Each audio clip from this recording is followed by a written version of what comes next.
Hello, ഇന്നൊരു day in my life ചെയ്താലോ? ഇന്നൊരു അവധി ദിവസമായിരുന്നു കേട്ടോ. അപ്പോൾ അവധി ആയതുകൊണ്ട് തന്നെ രാവിലെ എഴുന്നേറ്റതൊക്കെ വൈകിയാണ്. അപ്പോൾ കൊച്ചൻ്റെ കൂടെ പല്ലൊക്കെ തേച്ച് കഴിഞ്ഞപ്പോഴത്തേക്ക് ഇച്ചിരി തെളിച്ചമൊക്കെ കണ്ടേ.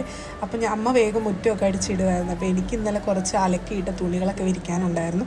അപ്പോൾ ഞാൻ പെട്ടെന്ന് പോയിട്ട് തുണികളൊക്കെ എടുത്ത് മെഷീനിൽ നിന്ന് എടുത്തുകൊണ്ട് വന്നിട്ട് വിരിച്ചൊക്കെ ഇട്ടു. രാവിലെ കഴിക്കാനായിട്ട് ചോറും പന്നിക്കറിയായിരുന്നു കേട്ടോ. കഴിച്ചൊക്കെ കഴിഞ്ഞ് കുറച്ച് നേരം അവിടെ ഇരുന്നപ്പോഴാണ് ചേട്ടൻ്റെ പിള്ളേരൊക്കെ വന്നത്. ചേട്ടൻ്റെ കൊച്ചൊക്കെ വന്നു കഴിഞ്ഞപ്പോഴത്തേക്കും കുറച്ച് നേരം അവരായിട്ട് വർത്താനമൊക്കെ പറഞ്ഞുകൊണ്ടിരുന്നിച്ചു.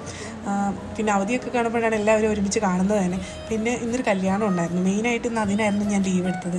ചേട്ടൻ്റെ കൂട്ടുകാരൻ്റെ ആയിരുന്നു കേട്ടോ മാരേജ്. അപ്പം ഞങ്ങൾ എല്ലാവരും റെഡിയായിട്ട് ഞാനും ചേട്ടനും കൊച്ചും അമ്മയുണ്ടായിരുന്നു. അമ്മ ആദ്യമേ പോയി. അത് കഴിഞ്ഞപ്പോൾ ഞങ്ങൾ മൂന്നുപേരും കൂടെ ബൈക്കിനായിട്ടോ പോയത്.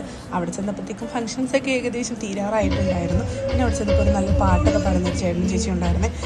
അതൊക്കെ കഴിഞ്ഞ് ഐസ്ക്രീമൊക്കെ കഴിച്ച് തിരിച്ച് വന്ന് കുറച്ച് നേരം ഇരുന്ന് കഴിഞ്ഞപ്പോഴത്തേക്കും ഉച്ച കഴിഞ്ഞിട്ട് നല്ല മഴയായിരുന്നു. അപ്പോൾ കൊച്ചുങ്ങളെ കൊണ്ട് പുറത്ത് പോകാമെന്ന് പറഞ്ഞിട്ടുണ്ടായിരുന്നു. പിന്നെ അന്നേരം മടുത്തില്ല, കാരണം ഒരു ദിവസമേ അവധി കിട്ടുള്ളൂ.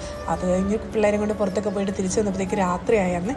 അമ്മ ചിക്കൻ പെരട്ട ഉണ്ടാക്കുമായിരുന്നു. പിന്നെ കുറച്ച് നേരം എല്ലാവരും കൂടി ഇരുന്ന് വർത്താനമൊക്കെ പറഞ്ഞ് ചീട്ടൊക്കെ കളിച്ച് അത് കഴിഞ്ഞിട്ട് അരി അരച്ച് വെക്കാനുണ്ടായിരുന്നു. അതും അരച്ച് വെച്ച് കഴിഞ്ഞിട്ട് കിടന്നുറങ്ങുമ്പോൾ ഇന്നത്തെ ദിവസം എന്താ ചെയ്തതെന്ന് പോലും എനിക്കറിയത്തില്ല. അത്ര പെട്ടെന്ന് പോകുക ഒരു അവധി ദിവസം കിട്ടിക്കഴിഞ്ഞിട്ടുണ്ടെങ്കിൽ. അപ്പോൾ ഇത്രയേ ഉള്ളൂ ഇന്നത്തെ വിശേഷങ്ങൾ. അപ്പോൾ മറ്റൊരു വീഡിയോയുമായി കാണുന്നവരെ ബൈ.